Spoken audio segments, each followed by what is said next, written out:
ഒരു പ്രാവശ്യം ഈ സ്വലാത്ത് ചൊല്ലിയാൽ 1000 സ്വലാത്ത് ചൊല്ലിയ അല്ലെങ്കിൽ 10000 സ്വലാത്ത് ചൊല്ലിയ പ്രതിഫലം കിട്ടുന്ന ഒരു അത്ഭുത സ്വലാത്താണ് നമ്മളിവിടെ പറയാൻ പോകുന്നത്. രണ്ടാമതായി കിട്ടുന്നത് നരകത്തിൽ നിന്നുള്ള മോചനമാണ്. അതുമാത്രമല്ല, 100 പ്രാവശ്യം ഈ സ്വലാത്ത് ചൊല്ലിയാൽ നമ്മുടെ ഹൃദയത്തിൻ്റെ മോശമായ മറകളെ അല്ലാഹു തആല മാറ്റി നൽകുന്ന ഒരു അത്ഭുതകരമായ സ്വലാത്തിനെ പറ്റിയാണ് നമ്മളിവിടെ പറയാൻ പോകുന്നത്. തീർന്നില്ല, ഒരു മനുഷ്യൻ 1000 പ്രാവശ്യം ഈ സ്വലാത്ത് ചൊല്ലിയാൽ ആദരവായ റസൂലുള്ളാഹി സ്വല്ലല്ലാഹു അലൈഹി വസല്ലമ തങ്ങളെ അവൻ മരിക്കുന്നതിന് മുമ്പ് സ്വപ്നം കാണുമെന്ന് മഹാന്മാരായ ഉലമാക്കൾ അടിവരയിട്ട് പറഞ്ഞ ഒരു അത്ഭുതകരമായ സ്വലാത്താണ് നമ്മൾ ഈ വീഡിയോയിലൂടെ പരിചയപ്പെടുന്നത്. അസ്സലാമു അലൈക്കും വറഹ്മത്തുള്ളാഹി വബറകാതുഹു. ചെറുപ്പം മുതലേ നമ്മൾ കേൾക്കുന്നൊരു വാക്കാണ് സ്വലാത്ത് എന്നുള്ളത്. ആദരവായ റസൂലുള്ളാഹി സ്വല്ലല്ലാഹു അലൈഹി വസല്ലമ തങ്ങളുടെ മേൽ ചെറുപ്പകാലം മുതലേ നമുക്ക് ഇഷ്ടവും അവിടത്തോടുള്ള സ്നേഹവും വർദ്ധിപ്പിക്കാൻ നമ്മളോട് ചൊല്ലാൻ പറയുന്നതാണ് സ്വലാത്ത് എന്നുള്ളത്. ഏത് സ്വലാത്താണ് നമ്മൾ ചൊല്ലേണ്ടത്? ഒരുപാട് സ്വലാത്തുകൾ നമുക്കറിയാം. ചെറുപ്പം മുതലേ നമ്മൾ പറയുന്ന സാധാരണ സ്വലാത്തുണ്ട്, സ്വല്ലല്ലാഹു അലാ മുഹമ്മദ് സ്വല്ലല്ലാഹു അലൈഹി വസല്ലം. ആ സ്വലാത്ത് തുടങ്ങി ഒരുപാട് സ്വലാത്തുകൾ, സ്വലാത്തുൽ ഇബ്രാഹിമിയ, അതുപോലെ സ്വലാത്തു തിബ്, സ്വലാത്തുൽ നൂറാനിയ, സ്വലാത്തുൽ നാരിയ, സ്വലാത്തുൽ ഫാത്തിഹ, സ്വലാത്തു താജ്, സ്വലാത്തുൽ കൻസ്, ഇങ്ങനെ തുടങ്ങി ഒരുപാട് സ്വലാത്തുകൾ. ഈ സ്വലാത്തുകളിൽ വെച്ച് ഏറ്റവും ശ്രേഷ്ഠമായ സ്വലാത്ത് ഏതാണെന്ന് ഒരുപാട് പേര് കമൻ്റായി ചോദിച്ചിരുന്നു. ഇവിടെ സ്വലാത്തുകളിൽ വെച്ച് ഏറ്റവും മഹത്വമുള്ള സ്വലാത്ത് അല്ലെങ്കിൽ മഹത്വം കുറഞ്ഞ സ്വലാത്ത് എന്ന് ഒരു സ്വലാത്തിനെ പറ്റി നമുക്ക് പറയാൻ സാധിക്കില്ല. എന്നാലും സ്വലാത്തുകളിൽ വെച്ച് ചൊല്ലിയാൽ പ്രതിഫലങ്ങൾ ഏറെയുണ്ട് എന്ന് മഹാന്മാർ അവരുടെ കിതാബുകളിൽ രേഖപ്പെടുത്തിയ ഒരു സ്വലാത്തിനെ പറ്റിയാണ് ഇന്നിവിടെ നമുക്ക് വിശദീകരിക്കാനുള്ളത്. സ്വലാത്തുൽ ഫാത്തിഹ എന്നാണ് ആ സ്വലാത്തിൻ്റെ പേര്. ഇത് എൻ്റെ ഉമ്മമാർക്കും ഉപ്പമാർക്കും ഒരുപക്ഷെ അറിയാമായിരിക്കും. എന്നാൽ നിങ്ങൾ അറിയാത്ത 4 പ്രതിഫലങ്ങളാണ് മഹാന്മാരായ ഉലമാക്കൾ ഈ സ്വലാത്തിനെ പറ്റി പറയുന്നത്. സ്വലാത്തുൽ ഫാത്തിഹ എന്താണ്? ആ സ്വലാത്ത് എങ്ങനെയാണ്? സ്വലാത്ത് എപ്പോഴാണ് ഓതേണ്ടത്? നമുക്കൊന്ന് പരിശോധിക്കാം. ആദരവായ റസൂലുള്ളാഹി സ്വല്ലല്ലാഹു അലൈഹി വസല്ലമ തങ്ങളുടെ സ്വലാത്തുകളിൽ വെച്ച് പുണ്യങ്ങൾ ഏറെ നമുക്ക് ലഭിക്കുന്ന ഒരു സ്വലാത്താണ് സ്വലാത്തുൽ ഫാത്തിഹ. മഹാനായ സയ്യിദ് അലവി മാലിക്കി റഹ്മത്തുള്ളാഹി അലൈഹി, ആരാണ് ആ മഹാൻ എന്നറിയോ? മക്കയിൽ വർഷങ്ങളോളം മക്കയിൽ മസ്ജിദുൽ ഹറമിൽ ദർസ് നടത്തിയ പണ്ഡിതനാണ് അദ്ദേഹം. ഈ കേരളക്കരയിലെ അല്ല, ഈ ഇന്ത്യ മഹാരാജ്യത്തെ ഒരുപാട് ഉലമാക്കളുടെ ഒരുപാട് ഉസ്താദുമാരുടെ ഉസ്താദാണ്, നേതാവാണ് അദ്ദേഹം തൻ്റെ കിതാബിൽ പറയുന്ന ഒരു വാക്യമുണ്ട്. ഈ സ്വലാത്തുൽ ഫാത്തിഹ ഓതിയാൽ, സ്വലാത്തുൽ ഫാത്തിഹ പാരായണം ചെയ്താൽ കിട്ടുന്ന 4 പ്രതിഫലങ്ങൾ പ്രത്യേകമായി ശ്രദ്ധിക്കുക. എന്തെന്നറിയോ? ഒന്നാമതായി അദ്ദേഹം പറയുന്നു, സ്വലാത്തുൽ ഫാത്തിഹ നമ്മൾ ഓതിയാൽ, സ്വലാത്തുൽ ഫാത്തിഹ പാരായണം ചെയ്താൽ, ഒരു പ്രാവശ്യം പാരായണം ചെയ്താൽ 1000ഉം 10000ഉം പ്രാവശ്യം നമ്മൾ സ്വലാത്ത് ചൊല്ലിയവനെ പോലെയുള്ള പ്രതിഫലം അള്ളാഹു നമുക്ക് നൽകുന്നതാണ്. അഥവാ സ്വലാത്തുൽ ഫാത്തിഹ ഒരു പ്രാവശ്യം മനസ്സാന്നിധ്യത്തോടെ ഇഖ്ലാസോടെ ചൊല്ലിയാൽ അവനിക്ക് കിട്ടുന്ന പ്രതിഫലം 1000 സ്വലാത്ത് ചൊല്ലിയ അല്ലെങ്കിൽ 10000 സ്വലാത്ത് ചൊല്ലിയ പ്രതിഫലമാണ്. രണ്ടാമതായി കിട്ടുന്നത് നരകത്തിൽ നിന്നുള്ള മോചനമാണ്. അല്ലേ, നമുക്കെല്ലാവർക്കും വേണ്ടത് അത് തന്നെയാണ്. നമ്മൾ നമസ്കരിക്കുന്നതും നോമ്പ് പിടിക്കുന്നതും ഒക്കെ എന്തിനാ? നരകമോചനത്തിനാണ്. ആ നരകമോചനം വെളുപ്പത്തിൽ ലഭിക്കാൻ മഹാനായ സയ്യിദ് അലവി മാലിക്കി തങ്ങൾ നമുക്ക് പറഞ്ഞു തരുന്നത് ഈ സ്വലാത്തുൽ ഫാത്തിഹ ഓതിയാൽ നരകത്തിൽ നിന്നുള്ള മോചനം ലഭിക്കും. മൂന്നാമതായി ലഭിക്കുന്നത് 100 പ്രാവശ്യം ഒരു മനുഷ്യൻ ഈ സ്വലാത്തുൽ ഫാത്തിഹ ചൊല്ലിയാൽ അവൻ്റെ ഹൃദയത്തിൻ്റെ മറകളെ അള്ളാഹു മാറ്റുമെന്നാണ്. എന്താണ് ഹൃദയത്തിൻ്റെ മറകൾ എന്നതുകൊണ്ടുള്ള ഉദ്ദേശം? നമുക്കറിയാം, നമ്മൾ ഒരുപാട് പാപങ്ങൾ ഹൃദയം കൊണ്ട് ചിന്തിച്ചു കൂട്ടുന്നവരാണ്. അതൊക്കെ നമ്മുടെ ഹൃദയത്തിൽ ഒരുപാട് മറകൾ ഉള്ളത് കൊണ്ടാണ് അങ്ങനെ നമുക്ക് മോശമായ ചിന്തകൾ, മോശമായ ദുഷ്പ്രേരണകൾ ഉണ്ടാവാൻ കാരണം നമ്മുടെ ഹൃദയത്തിൽ ഒരുപാട് മറകൾ ഉള്ളത് കൊണ്ടാണ്. അങ്ങനെ ആ മോശമായ മറകളെ അല്ലാഹു തആല മാറ്റിയാൽ പിന്നെ അള്ളാഹുവിനോട് നേരിട്ട് ഡയറക്റ്റ് ഉള്ള ഹൃദയമായി നമ്മുടെ ഹൃദയം മാറും. നമ്മുടെ ഹൃദയം എപ്പോഴും നന്മയിലായിരിക്കും. അങ്ങനെ നന്മയുള്ള ഹൃദയം കിട്ടാൻ എന്ത് ചെയ്യുക? ഈ സ്വലാത്തുൽ ഫാത്തിഹ ഒരു 100 പ്രാവശ്യം ചൊല്ലുക. അതോടൊപ്പം തന്നെ നാലാമതായി നമുക്ക് കിട്ടുന്ന പ്രതിഫലം, ഈ സ്വലാത്ത് ചൊല്ലിയാൽ ആദരവായ റസൂലുള്ളാഹി സ്വല്ലല്ലാഹു അലൈഹി വസല്ലമ തങ്ങളെ സ്വപ്നത്തിൽ കാണാൻ അല്ലാഹു തആല നമുക്ക് തൗഫീക്ക് നൽകും ഈ ദുനിയാവിൽ വെച്ച് തന്നെ. എന്ത്? ഈ സ്വലാത്തുൽ ഫാത്തിഹ നിത്യമാക്കിയാൽ. അതുകൊണ്ട് ഞാനൊന്ന് പറഞ്ഞു തരാം. എൻ്റെ ഉമ്മമാർക്ക് ഉപ്പമാർക്ക് ഒരുപക്ഷെ അറിയാമായിരിക്കും ഈ സ്വലാത്തുൽ ഫാത്തിഹ. അറിയാത്തവർക്കായി ഞാൻ ഉണർത്തിത്തരാം എന്താണ് സ്വലാത്തുൽ ഫാത്തിഹ. സ്ക്രീനിൽ നിങ്ങൾക്ക് കാണുവാൻ സാധിക്കും. അല്ലാഹുമ്മ സ്വല്ലി അലാ സയ്യിദിനാ മുഹമ്മദിൻ അൽ ഫാത്തിഹി ലിമാ ഉഗ്ലിക വൽ ഖാതിമി ലിമാ സബക നാസിരിൽ ഹഖി ബിൽ ഹഖി വൽ ഹാദി ഇലാ സിറാത്തിക്കൽ മുസ്തഖീം വഅലാ ആലിഹി ഹഖ ഖദ്രിഹി വമിഖ്ദാരിഹിൽ അളീം. ഇതാണ് സ്വലാത്തുൽ ഫാത്തിഹ. ഒന്നുകൂടി പറയാം. അല്ലാഹുമ്മ സ്വല്ലി അലാ സയ്യിദിനാ മുഹമ്മദിൻ അൽ ഫാത്തിഹി ലിമാ ഉഗ്ലിക വൽ ഖാതിമി ലിമാ സബക നാസിരിൽ ഹഖി ബിൽ ഹഖി വൽ ഹാദി ഇലാ സിറാത്തിക്കൽ മുസ്തഖീം വഅലാ ആലിഹി ഹഖ ഖദ്രിഹി വമിഖ്ദാരിഹിൽ അളീം. എന്താണ് ഇതിന്റെ അർത്ഥം? അതിന് പറയാം. അല്ലാഹുമ്മ സ്വല്ലി അലാ സയ്യിദിനാ മുഹമ്മദിൻ, അല്ലാഹുവേ മുത്തുനബി സല്ലല്ലാഹു അലൈഹി വസല്ലമ തങ്ങൾക്ക് നീ ഗുണം ചെയ്യണേ, അവർക്ക് നീ രക്ഷ കൊടുക്കണേ, അവർക്ക് നീ ഒരുപാട് രക്ഷകളും സമാധാനവും കൊടുക്കണേ. എങ്ങനെയുള്ള മുത്തുനബിയാണ്? അൽ ഫാത്തിഹി ലിമാ ഉഗ്ലിക, അടക്കപ്പെട്ട ഒന്നിനെ തുറന്നു തരുന്ന മുത്ത് റസൂൽ, അടക്കപ്പെട്ട ഒന്നിനെ തുറന്നു തരുന്ന മുത്ത് റസൂൽ. പിന്നെയോ വൽ ഖാതിമി ലിമാ സബക, കഴിഞ്ഞുപോയ ഒന്നിനെ പൂർത്തീകരിക്കുന്ന മുത്ത് റസൂൽ. അഥവാ മുൻകാല പ്രവാചകന്മാർ, ആ പ്രവാചകന്മാർ വിശുദ്ധമായ ഇസ്ലാമിനെ പ്രചരിപ്പിക്കുന്നതിന് വേണ്ടിയാണ് ഇവിടെ കടന്നു വന്നത്. ആ പ്രചരണം ഇവിടെ പൂർത്തീകരിച്ച മുത്ത് റസൂൽ, ഇസ്ലാമിനെ പൂർത്തീകരിക്കാൻ കടന്നു വന്ന മുത്ത് റസൂൽ സ്വല്ലല്ലാഹു അലൈഹി വസല്ലം. ആ റസൂലിൻ്റെ പേരിൽ അല്ലാഹുവേ, ആ റസൂലിൻ്റെ പേരിൽ ഒരുപാട് സ്വലാത്തും ഒരുപാട് സലാമുകളും നീ വർദ്ധിപ്പിക്കണമേ, നീ കൊടുക്കണമേ അല്ലാ. പിന്നെയോ നാസിരിൽ ഹഖി ബിൽ ഹഖ്, സത്യം കൊണ്ട് സത്യത്തെ സഹായിക്കുന്ന മുത്ത് റസൂൽ സ്വല്ലല്ലാഹു അലൈഹി വസല്ലം. തീർന്നില്ല. വൽ ഹാദി ഇലാ സിറാത്തിക്കൽ മുസ്തഖീം, അല്ലാഹുവേ നിന്റെ ചൊവ്വായ മാർഗത്തിലേക്ക്, നിന്റെ നേരായ മാർഗത്തിലേക്ക് നയിക്കുന്ന, സന്മാർഗം കാണിക്കുന്ന മുത്ത് റസൂലിന് അല്ലാഹുവേ നീ ഒരുപാട് ഗുണങ്ങൾ, ഒരുപാട് രക്ഷകൾ നീ നൽകണേ അല്ലാ.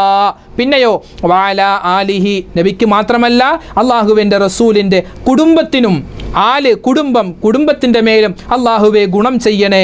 പിന്നെയോ ഹഖ ഖദ്രിഹി വമിഖ്ദാരിഹിൽ അളീം, മഹത്തായ അവിടുത്തെ അളവിൻ്റെയും അവിടുത്തെ വലിപ്പത്തിൻ്റെയും അർഹതക്കനുസരിച്ച് അല്ലാഹുവേ അവർക്ക് നീ ഗുണവും മുത്ത് റസൂലിനും അവിടുത്തെ കുടുംബത്തിനും നീ നൽകണേ അല്ലാ എന്നാണ് ഈ സ്വലാത്തിൻ്റെ അർത്ഥം. ഒന്നുകൂടി ആ സ്വലാത്ത് നമുക്ക് ഒന്നിച്ച് പാരായണം ചെയ്യാം. സ്ക്രീനിൽ കാണുവാൻ സാധിക്കും. ഒന്നിച്ച് എല്ലാവരും കൂടി നമുക്കൊന്ന് പാരായണം ചെയ്യാം. അല്ലാഹുമ്മ സ്വല്ലി അലാ സയ്യിദിനാ മുഹമ്മദിൻ അൽ ഫാത്തിഹി ലിമാ ഉഗ്ലിക വൽ ഖാതിമി ലിമാ സബക നാസിരിൽ ഹഖി ബിൽ ഹഖി വൽ ഹാദി ഇലാ സിറാത്തിക്കൽ മുസ്തഖീം വഅലാ ആലിഹി ഹഖ ഖദ്രിഹി വമിഖ്ദാരിഹിൽ അളീം. ഒന്നുകൂടി പാരായണം ചെയ്യാം. നിർത്തി നമുക്ക് എല്ലാവർക്കും ഒന്നുകൂടി പാരായണം ചെയ്യാം. അല്ലാഹുമ്മ സ്വല്ലി അലാ സയ്യിദിനാ മുഹമ്മദിൻ അൽ ഫാത്തിഹി ലിമാ ഉഗ്ലിക വൽ ഖാതിമി ലിമാ സബക നാസിരിൽ ഹഖി ബിൽ ഹഖ് വൽ ഹാദി ഇലാ സിറാത്തിക്കൽ മുസ്തഖീം വഅലാ ആലിഹി ഹഖ ഖദ്രിഹി വമിഖ്ദാരിഹിൽ അളീം. ആ സ്വലാത്തുൽ ഫാത്തിഹിൻ്റെ മഹത്വം നമുക്ക് മനസ്സിലായി. അതെങ്ങനെയാണ് പാരായണം ചെയ്യേണ്ടതെന്ന് മനസ്സിലായി.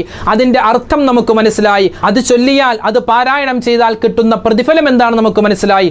അതുകൊണ്ട് എൻ്റെ ഉമ്മമാർ, എൻ്റെ ഉപ്പമാർ, വെള്ളിയാഴ്ച ദിവസം ഇത് പ്രത്യേകം ചൊല്ലൽ വളരെ ശ്രേഷ്ഠമുള്ളതാണ്. അതോടൊപ്പം തന്നെ ഏത് സമയത്തും നമുക്ക് ചൊല്ലാം. ഏത് സമയത്തും വുളു ഉണ്ടാവട്ടെ, വുളു ഇല്ലാതിരിക്കട്ടെ. ആത്തവകാരിയായ ഉമ്മമാരെ സംബന്ധിച്ചിടത്തോളം, അതുപോലെ ജനാപത്തുകാരനായ സഹോദരന്മാരെ സംബന്ധിച്ചിടത്തോളം ആരായിക്കൊള്ളട്ടെ, ഏത് സമയത്തും നമുക്ക് പാരായണം ചെയ്യാൻ പറ്റിയ സ്വലാത്താണ് സ്വലാത്തുൽ ഫാത്തിഹ. എല്ലാ സ്വലാത്തുകൾക്കും ശ്രേഷ്ഠതയുണ്ട്. പക്ഷേ ഈ സ്വലാത്തിന് പ്രത്യേകം ശ്രേഷ്ഠതകൾ ഉലമാക്കൾ എണ്ണി പറഞ്ഞിട്ടുണ്ട്. അതുകൊണ്ടാണ് ഈ സ്വലാത്തിൻ്റെ മഹത്വം ഞാനിവിടെ പറയാനുള്ള കാരണം. അതോടൊപ്പം തന്നെ സ്വലാത്തുൽ ഫാത്തിഹ എന്നല്ല, ഏത് സ്വലാത്ത് ചൊല്ലിയാലും അല്ലാഹു സുബ്ഹാനഹു വ തആല വളരെ വലിയ പ്രതിഫലമാണ് നൽകുന്നത്. ആദരവായ റസൂലുള്ളാഹി സ്വല്ലല്ലാഹു അലൈഹി വസല്ലമ തങ്ങളുടെ ഹദീസിലുണ്ട്, മൻ സ്വല്ല അലയ്യ സ്വലാത്തൻ സ്വല്ലല്ലാഹു അലൈഹി അശറ. ഒരു മനുഷ്യൻ ഒരു സ്വലാത്തുൽ ഫാത്തിഹ, അല്ലെങ്കിൽ ഒരു സ്വലാത്തുൻ നാരിയ, അല്ലെങ്കിൽ ഒരു സ്വലാത്തുൻ നൂറാനിയ, അല്ലെങ്കിൽ ഒരു സ്വലാത്തു താജ്, അല്ലെങ്കിൽ ഒരു സ്വലാത്തുൽ ഇബ്രാഹിമിയ, ഏത് സ്വലാത്തായിക്കൊള്ളട്ടെ, അല്ലെങ്കിൽ സാധാരണ നമ്മൾ ചൊല്ലാറുള്ള സ്വല്ലല്ലാഹു അലാ മുഹമ്മദ് മുഹമ്മദ് സ്വല്ലല്ലാഹു അലൈഹി വസല്ലം. ആ ഒരു സ്വലാത്താണ് നമ്മൾ ചൊല്ലുന്നതെങ്കിൽ അങ്ങനെ ചൊല്ലുന്ന മനുഷ്യന് അല്ലാഹു തആല 10 സ്വലാത്ത് ചൊല്ലുമെന്നാണ്. അല്ലാഹു നമുക്ക് സ്വലാത്ത് ചൊല്ലുമെന്ന് പറഞ്ഞാൽ അതിൻ്റെ അർത്ഥം മഹാന്മാരായ ഉലമാക്കൾ പറയുന്നു, ഒരുപാട് നന്മകൾ അവനിക്ക് എഴുതുമെന്നാണ്, അല്ലെങ്കിൽ ഒരുപാട് ദറജകൾ അവനിക്ക് എഴുതുമെന്നാണ്, അല്ലെങ്കിൽ ഒരുപാട് പാപങ്ങൾ അവനിക്ക് പുറത്തു കൊടുക്കുമെന്നാണ്, അല്ലെങ്കിൽ അവൻ്റെ ജീവിതത്തിൽ ദുനിയാവിലും ആഖിറത്തിലും ഒരുപാട് ഗുണങ്ങൾ അല്ലാഹു തആല നൽകുമെന്നാണ്. അതുകൊണ്ട് സ്വലാത്ത് ചൊല്ലുന്ന കാര്യം നമ്മൾ അശ്രദ്ധമായി പോവാൻ പാടില്ല. നമ്മൾ വാഹനം ഓടിക്കുമ്പോൾ, അല്ലെങ്കിൽ അടുക്കളയിൽ ജോലി ചെയ്യുന്ന സമയത്ത്, അല്ലെങ്കിൽ റോഡിലൂടെ നടന്നു പോകുന്ന സമയത്ത്, ഏത് സമയത്തും നമുക്ക് ചൊല്ലാൻ പറ്റിയതാണ് സ്വലാത്ത് എന്ന് പറയുന്നത്, പ്രത്യേകിച്ച് സ്വലാത്തുൽ ഫാത്തിഹ. അതുകൊണ്ട് സ്വലാത്തുൽ ഫാത്തിഹിൻ്റെ അർത്ഥം ഉൾപ്പെടെ നമ്മളിവിടെ പറഞ്ഞു കഴിഞ്ഞു. ആ സ്വലാത്തുൽ ഫാത്തിഹ മനഃപ്പാഠമാക്കാൻ പറ്റിയാൽ ഏറ്റവും വലിയ പ്രതിഫലമാണ് അള്ളാഹു നമുക്ക് നൽകുന്നത്. അള്ളാഹു തആല ആ പ്രതിഫലങ്ങൾ മുഴുവനും കരസ്ഥമാക്കാനുള്ള തൗഫീക്ക് നമുക്ക് നൽകി അനുഗ്രഹിക്കുമാറാവട്ടെ. അൽഹംദുലില്ലാ, പരിശുദ്ധമായ സ്വലാത്തുൽ ഫാത്തിഹനെ പറ്റി നമ്മളിവിടെ പ്രതിപാദിച്ചു കഴിഞ്ഞു. ഇനിയും ഒരുപാട് സ്വലാത്തുകളുണ്ട്. ഓരോ സ്വലാത്തിനും വ്യത്യസ്തമായ ശ്രേഷ്ഠതകളും ഫളീലത്തുകളുമാണ്. അതൊക്കെ ഇൻഷാ അല്ലാഹ് വരുന്ന സമയത്തൊക്കെ നമുക്ക് സംസാരിക്കാം. അല്ലാഹു തആല തൗഫീക്ക് നൽകുമാറാവട്ടെ. ഒരുപാട് ഉമ്മമാർ, ഒരുപാട് ഉപ്പമാർ നമ്മുടെ കമൻറ്റിലൂടെ ദുആ കൊണ്ട് വസിയത്ത് ചെയ്തിട്ടുണ്ട്. എണ്ണിയാൽ ഒടുങ്ങാത്ത കമൻറ്റുകളാണ് ഓരോ വീഡിയോക്ക് താഴെയും വരുന്നത്. ഒരുപാട് പ്രയാസങ്ങൾ അനുഭവിക്കുന്ന, ഒരുപാട് പ്രശ്നങ്ങളിൽ അകപ്പെട്ടു പോയിരിക്കുന്ന, കടം കൊണ്ട് വലഞ്ഞ ഒരുപാട് സഹോദരന്മാർ, കച്ചവടം ചെയ്ത് നഷ്ടത്തിലായ ഒരുപാട് സഹോദരന്മാർ, അതുപോലെ കിടന്ന കിടപ്പിൽ മലമൂത്ര വിസർജനം ചെയ്യുന്ന തരത്തിലുള്ള രോഗങ്ങൾ കൊണ്ട് ബുദ്ധിമുട്ടുന്ന സഹോദരിമാർ, സഹോദരങ്ങൾ, വിവാഹം ശരിയാകാത്തവർ, അങ്ങനെ ഒരുപാട് പ്രയാസങ്ങൾ അനുഭവിക്കുന്ന പ്രവാസികളായ ഒരുപാട് സഹോദരന്മാർ, അല്ലാഹു സുബ്ഹാനഹു വ തആല നമ്മളോട് ദുആ കൊണ്ട് വസിയ്യത്ത് ചെയ്ത മുഴുവൻ ആളുകളുടെയും മുഴുവൻ പ്രയാസങ്ങളും പ്രശ്നങ്ങളും ദുരിതങ്ങളും അല്ലാഹുവേ നീ മാറ്റിക്കൊടുക്കണേ റഹ്മാനെ. അല്ലാഹു ഞങ്ങളോട് ദുആ കൊണ്ട് വസിയ്യത്ത് ചെയ്തവരിൽ ഒരുപാട് വിദ്യാർത്ഥികളുണ്ട്. അവരുടെയൊക്കെ പഠനത്തിൽ, അവരുടെയൊക്കെ തുടർന്നുള്ള ജീവിതത്തിൽ റഹ്മാനെ നീ ഖൈറും ബറക്കത്തും റഹ്മത്തും നൽകണേ അല്ലാഹുവേ. ഞങ്ങളോട് ദുആ കൊണ്ട് വസിയ്യത്ത് ചെയ്തവരിൽ വിവാഹം ശരിയാകാത്തവർ, സൗന്ദര്യത്തിൻ്റെ പേരിൽ, സമ്പത്തിൻ്റെ പേരിൽ, അതുപോലെ തറവാടിൻ്റെ പേരിൽ വിവാഹം ശരിയാകാത്ത ഒരുപാട് സഹോദരിമാരുണ്ട്, ഒരുപാട് സഹോദരങ്ങളുണ്ട്. റഹ്മാനെ, അർഹമായ സമയത്ത്, ഖൈറായ ഇണകളെ അവർക്ക് നീ നൽകണേ അല്ലാ. മക്കളില്ലാതെ വിഷമിക്കുന്നവർ റബ്ബേ, അവർക്കും ഞങ്ങൾക്കും ഖൈറായ മക്കളെ നൽകണേ അല്ലാ. ഞങ്ങൾക്ക് നൽകിയിട്ടുള്ള മക്കളിൽ നീ സ്വലാഹിയ്യത്ത് നിറച്ച് നൽകണേ റഹ്മാനെ. അപകട മരണങ്ങളെ തൊട്ട് കാക്കണേ അല്ലാ. ആക്സിഡന്റുകളെ തൊട്ട്, മോശമായ മരണങ്ങളെ തൊട്ട് ഞങ്ങളെ എല്ലാവരെയും നീ കാക്കണേ റഹ്മാനെ. അല്ലാഹുവേ, മരണപ്പെട്ടു പോയ മുഴുവൻ ആളുകൾക്കും നീ മഗ്ഫിറത്ത് നൽകണേ അല്ലാ. ഒരുപാട് പ്രശ്നങ്ങളിൽ അകപ്പെട്ടു പോയിരിക്കുന്ന, കടം കൊണ്ട് വലഞ്ഞ ഒരുപാട് സഹോദരന്മാർ, കച്ചവടം ചെയ്ത് നഷ്ടത്തിലായ ഒരുപാട് സഹോദരന്മാർ, അതുപോലെ കിടന്ന കിടപ്പിൽ മലമൂത്ര വിസർജനം ചെയ്യുന്ന തരത്തിലുള്ള രോഗങ്ങൾ കൊണ്ട് ബുദ്ധിമുട്ടുന്ന സഹോദരിമാർ, സഹോദരങ്ങൾ, വിവാഹം ശരിയാകാത്തവർ, അങ്ങനെ ഒരുപാട് പ്രയാസങ്ങൾ അനുഭവിക്കുന്ന പ്രവാസികളായ ഒരുപാട് സഹോദരന്മാർ, അല്ലാഹു സുബ്ഹാനഹു വ തആല നമ്മളോട് ദുആ കൊണ്ട് വസിയ്യത്ത് ചെയ്ത മുഴുവൻ ആളുകളുടെയും മുഴുവൻ പ്രയാസങ്ങളും പ്രശ്നങ്ങളും ദുരിതങ്ങളും അല്ലാഹുവേ നീ മാറ്റിക്കൊടുക്കണേ റഹ്മാനെ. അല്ലാഹു ഞങ്ങളോട് ദുആ കൊണ്ട് വസിയ്യത്ത് ചെയ്തവരിൽ ഒരുപാട് വിദ്യാർത്ഥികളുണ്ട്.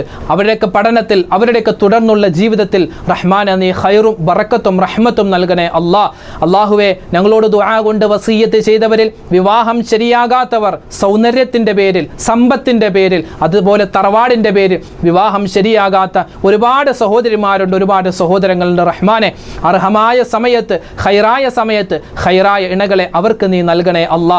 മക്കളില്ലാതെ വിഷമിക്കുന്നവർ റബ്ബേ, അവർക്കും ഞങ്ങൾക്കും ഖൈറായ മക്കളെ നൽകണേ അല്ലാ. ഞങ്ങൾക്ക് നൽകിയിട്ടുള്ള മക്കളിൽ നീ സ്വലാഹിയ്യത്ത് നിറച്ച് നൽകണേ റഹ്മാനെ. അപകട മരണങ്ങളെ തൊട്ട് കാക്കണേ അല്ലാ. ആക്സിഡന്റുകളെ തൊട്ട്, മോശമായ മരണങ്ങളെ തൊട്ട് ഞങ്ങളെ എല്ലാവരെയും നീ കാക്കണേ റഹ്മാനെ. അല്ലാഹുവേ, മരണപ്പെട്ടു പോയ മുഴുവൻ ആളുകൾക്കും നീ മഗ്ഫിറത്ത് നൽകണേ അല്ലാ. അല്ലാഹു സുബ്ഹാനഹു വ തആല നമ്മുടെ ഈ ക്ലാസ് സ്വീകരിക്കുമാറാവട്ടെ. ഇനിയും തുടർന്നുള്ള ഇതുപോലുള്ള നല്ല നല്ല അറിവുകൾ നിറഞ്ഞ വീഡിയോകൾ ലഭിക്കാൻ ഇതിൽ വരുന്ന വീഡിയോകൾ മറ്റുള്ളവരിലേക്ക് ഷെയർ ചെയ്യുക. ഷെയർ ചെയ്യുമ്പോൾ ഒരു ഇൽമ് പറഞ്ഞു കൊടുത്ത, ഒരു സ്വതക്ക ചെയ്ത പ്രതിഫലമാണ് അല്ലാഹു നമുക്ക് നൽകുന്നത്. ആ പ്രതിഫലമെല്ലാം കരസ്ഥമാക്കാൻ റഹ്മാനായ റബ്ബ് നമുക്ക് തൗഫീക്ക് നൽകുമാറാവട്ടെ. ഇതുപോലെ ഒരുപാട് ഉസ്താദുമാരുടെ പ്രഭാഷണങ്ങൾ, ഒരുപാട് ഇൽമുകൾ കേൾക്കാൻ ഈ കാണുന്ന വീഡിയോകളിൽ നിങ്ങൾ ക്ലിക്ക് ചെയ്യുക. ഒരുപാട് ഇൽമുകൾ നമ്മൾ പഠിക്കുക, അത് പ്രാവർത്തികമാക്കുക, മറ്റുള്ളവർക്ക് പകർന്നു കൊടുക്കുക. അല്ലാഹു നമ്മളിൽ നിന്നും എല്ലാ നല്ല അമലുകളും സ്വീകരിക്കട്ടെ. ആമീൻ. റഹ്മത്തിക യാ അർഹമർ റഹീമീൻ. അസ്സലാമു അലൈക്കും വറഹ്മത്തുള്ളാഹി വബറകാതുഹു.